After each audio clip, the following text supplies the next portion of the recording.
Paper was like gold in medieval times.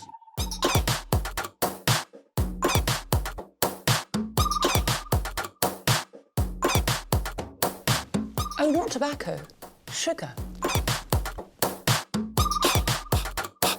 That everything we thought we knew about the world might turn out to be completely wrong.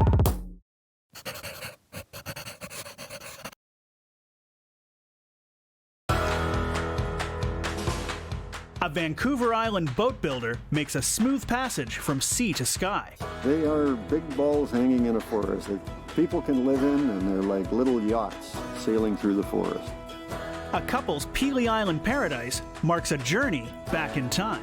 It's the 50s here. I mean, I got my childhood back. Another island paradise, another return to childhood. I never had a cottage when I was growing up. I feel like I was cottage deprived.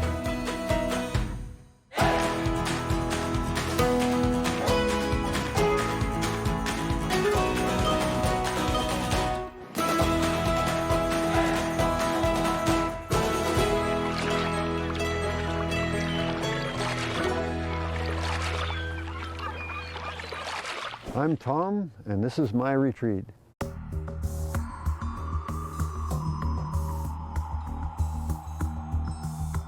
There's something in the air on Qualicum Beach, British Columbia. They are big balls hanging in a forest that people can live in, and they're like little yachts sailing through the forest. They are the brainchild of Tom Chudleigh, former boat builder, who took his career to a higher realm. The idea came to me about probably 23 years ago. Oh, I thought about it for a few years, and since it wouldn't go away, I decided I would give it a try. Tom was following his destiny, in a roundabout way. I think I was meant to build spheres. I think it came from the spirit realm, to be perfectly honest. And I'd go to bed at night with a question on my mind quite often, and in dream space, I'd get an answer for it, and I'd wake up with a solution. That solution took 4 years to build. Her name is highly original. Eve was the original, the experiment. It just seemed to whisper a name, you know, and not only that, but it's such a eggy, womanly little space that I thought I'd better name it after the first woman, Eve. So that's how Eve came to be. Tom loved the shape so much, he built 4 spheres in total. 3 for guests, 1 for his office. All the time I was working in Eve, you know, you're in this beautiful little space. Like a sphere is an incredible space to be.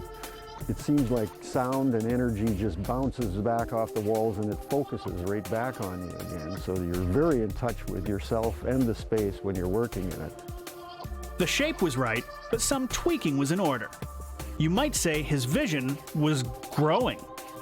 We decided that 9 feet was too small, so we moved up to 10.5 feet. So Erin is a much bigger sphere, and she's also the pattern for the line of fiberglass spheres that I make.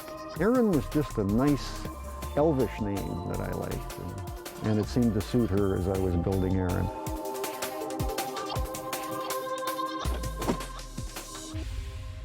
Okay, this is the inside of Erin. Big double bed down on ground level. Now the door, it just snaps shut. It uses conventional door hardware in the barrels, but all that bronze mechanism is all handmade. The 2 larger windows, all open, they're hinged. We have a little refrigerator. This particular sphere has a sink, and the sink drains to a little gray water pit that's out in the forest floor. It's pretty roomy. I'm 5'10", and I've got lots of room to move around in here. You can see that we can get a person up to 6'4", can stand under here without hitting his head. Scale and acoustics in perfect harmony.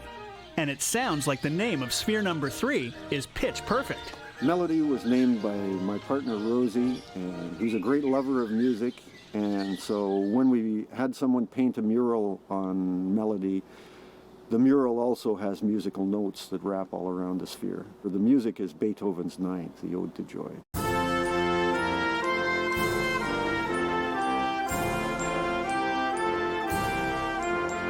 Truly a stroke of genius. And Melody hits all the right notes, outside and in. Melody is our transformer sphere. It has different modes of operation. As you can see, the way it is right now, there's 2 of these tables that are down making little workstations or places you can eat. At night, the tables go away. And then we've got a Murphy bed that comes down. And again, the bed is all made up. This is just a cover to keep the dirt off the bedding in the daytime so people can sit around. And then you've got a great view out the windows. The whole experience is organic. You don't just enter a sphere, you become a part of it. When you step inside of the sphere, it's such a light little ball that your weight has a big effect on it, and it will move. It's like a waterbed. But if you sit still, the sphere will stop moving, and then you can start to feel the trees. And if there's any kind of a breeze moving through the treetops will move a little bit, and the sphere will also move a little bit. But in a big windstorm, when the treetops are really swaying around, they almost never all move in the same direction at the same time. So the sphere movement is a muted average of the treetop movement. One concern remained: sparing the trees from stress and strain. As a former boat builder, Tom knows his ropes. The ropes that attach the sphere to the trees, they're tethers, I call them. Those tethers are very close to vertical, and where the tether meets the tree at the top, it splits, and there's 4 smaller ropes that all come off of the top of the tether so that it softens the landing on the tree and spreads it out over a much wider area so that you don't create a hard spot on the tree that would break in a big heavy storm or something like that. It's more of a gentle landing. Like a boat passing through the water, the spheres don't leave a trace. We found that even after the spheres have been in one location for 5 or 6 years, you can take them away and they vanish. When the spheres are gone, you wouldn't even know anything had been there. I would say people come here because mostly they want to reconnect with nature. They want to have a nature experience. They haven't been in a treehouse in years, and almost nobody's ever been in a sphere. And a sphere has an incredible energy to it too. My favorite is to be out there in the summer when it's warm enough that you can leave the door open and just hear all those nature sounds, you know. The forest canopy is an incredible place, and to wake up with the birds singing, you know, right outside your window like that, and sometimes on a branch, you know, mere feet away. It's incredible. And there's energy in the forest, you know. It feels like far more than just trees, you know. It's like there's other beings beside you there. It's an incredible place to be.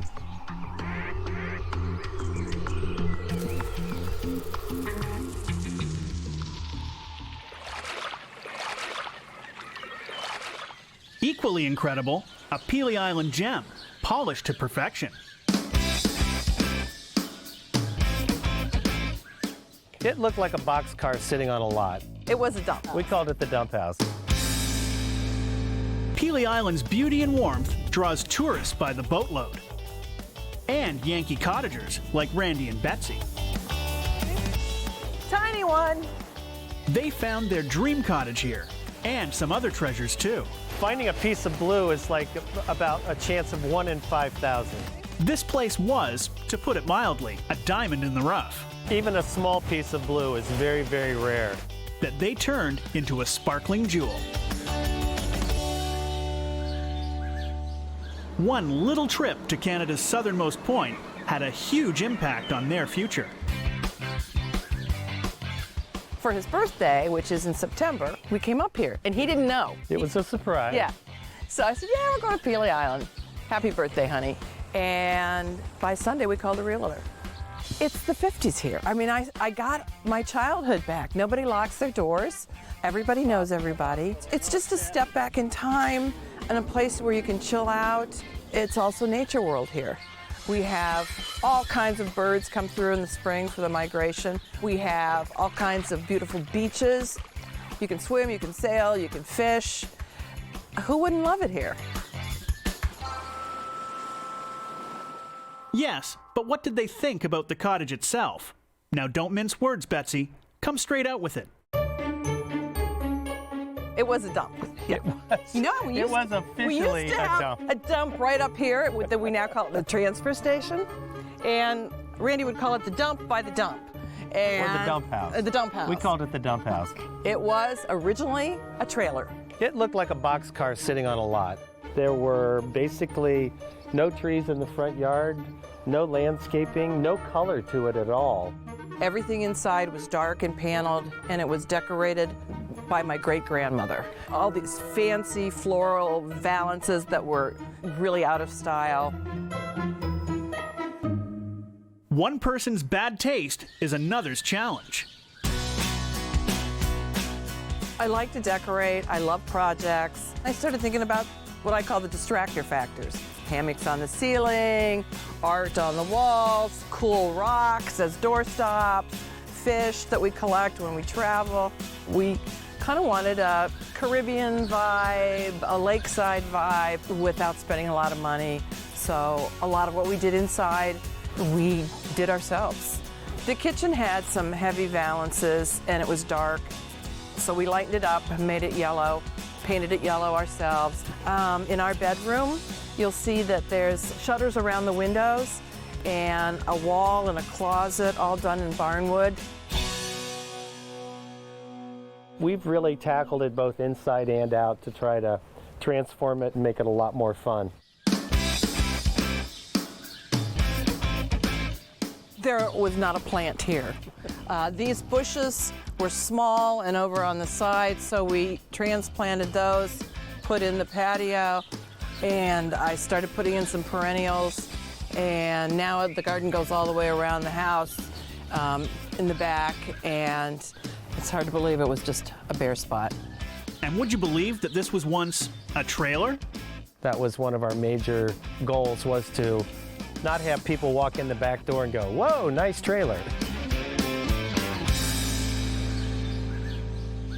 12 summers later, the couple has found true fulfillment with their retreat.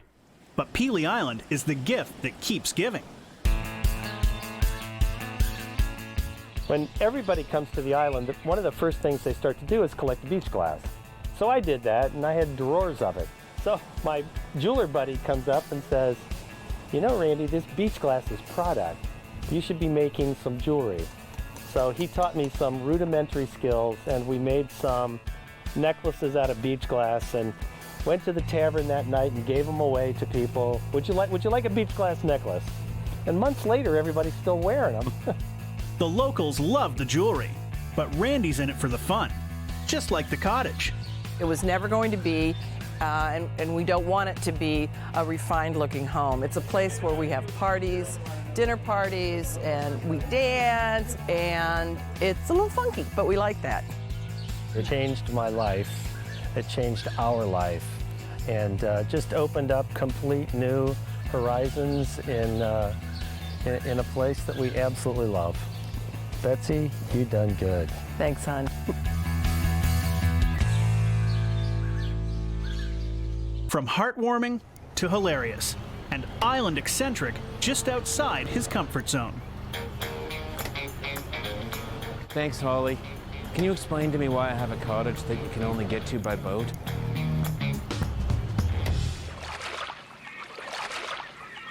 I'm Bill, and this is my retreat.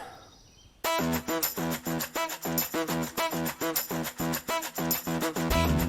don't know what I'd do without you folks. Yeah, trash the boat. Welcome to Mazinaw Lake, a little piece of heaven in eastern Ontario, and vacation home of big city boy Bill Rogers. So what's he doing here? Thanks, Holly. You're welcome. Can you explain to me why I have a cottage that you can only get to by boat? It's beautiful. Okay. Simple as that, right? I guess. Except for the safety issues and the inconvenience issue. Safety schmafety, Bill. Isn't half the fun getting there? Yeah, a boat access property, it's got a lot of pros and cons. The con is it's difficult to get to, obviously, and it's a 20-minute boat ride.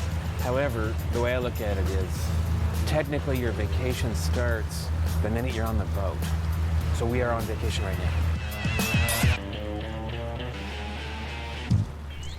Bill's little getaway is situated between Toronto and Ottawa, near Bon Echo Provincial Park. a breathtaking piece of the Canadian Shield. He first arrived on these shores a decade ago. For marina owner Stephen Smart's mind, it was like yesterday. Bill showed up here, I guess, about 10 years ago. And right from the get-go, he was a little odd. Sulu, warp factor 1, engage. He just seemed to be lost in the woods. With that, a whole bunch of different funny things came along. I've always liked Northern Ontario.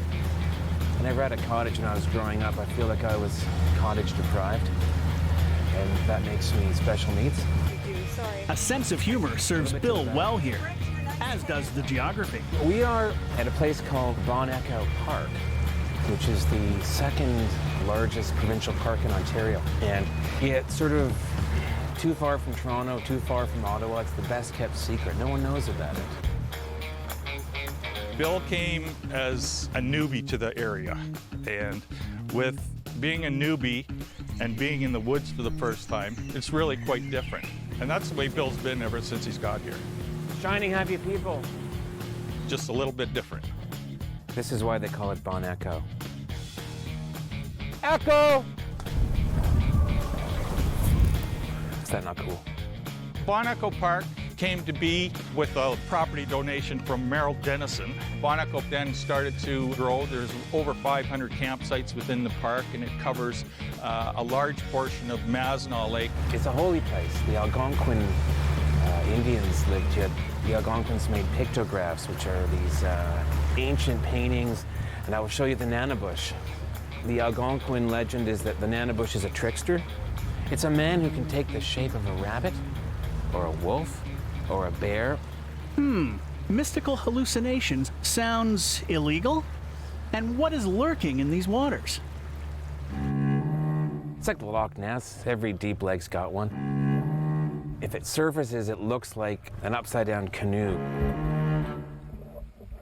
People say it might be a giant sturgeon because it used to be connected to the ocean, this lake. And sturgeons are really big, and they rarely come to the surface, and when they do, it's not pretty.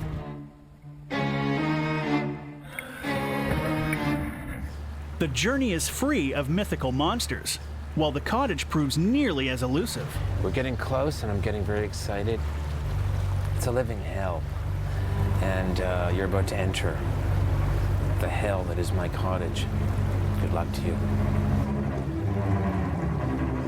Welcome to Mazinaw Lake, home to Bill Rogers' summer retreat, aka Rogers Folly, a summer getaway as quirky and unique as its owner. No bears today. Well, I wanted something with a retro design, and I found the design for this place in a magazine. It was designed by a guy out in Victoria named Rob Patterson, who's inspired by Frank Lloyd Wright, who stayed at Bon Echo Park, as I've just discovered. No, it's no coincidence. You'll notice that the middle roof has two angles, comes down, then it kind of juts out, which I love the look. But as Brian Kay told me as he was building it, Bill, this is costing you a fortune just to make the roof go two different ways, but it's worth it for the look. I built this cottage, and it's one of the most unusual places I've built. I mean, most people don't go to that extent when they go water access. They just want someplace to crash and enjoy the weekend. The design, the color, I've only been in it once, but I remember just going in and standing back, and it's totally Bill. Like it was designed for him. And there's a lot of things that most people would never consider in a cottage, but because Bill is a little bit off the wall, they're perfect for him.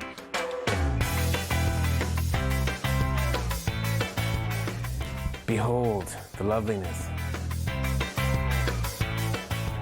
The coolest thing is the height. I mean, look how high it is all the way up to the, I believe they call it a cupola. And if you look, it's just a long way up. And it gives me a sense of roominess and airiness. The kitchen is very retro. We had this pantry window put in so you can sort of open it up and see out. It's really inspiring when I prepare my gourmet meals. For example, I do a ravioli in the manner of Chef Boyardee. And we don't need a dog because we have this. Who needs a dog when you have that? Screened-in porch is terrific because it does face the bay, and it's just a lovely place to relax, and you can have dinner out there, you can just read, and it's wonderful. I often come up during the week, and I can write here, I can work, I can just relax. It's quite lovely. I'm very lucky. This is not Muskoka, definitely. I don't know if in Muskoka you'd have a neighbor like I do who has an arsenal and will shoot and has shot dangerous bears. I don't know if that occurs in Muskoka, maybe it does, but I have a feeling not so much. That trigger-happy neighbor is Roger, the man who sold Bill the land.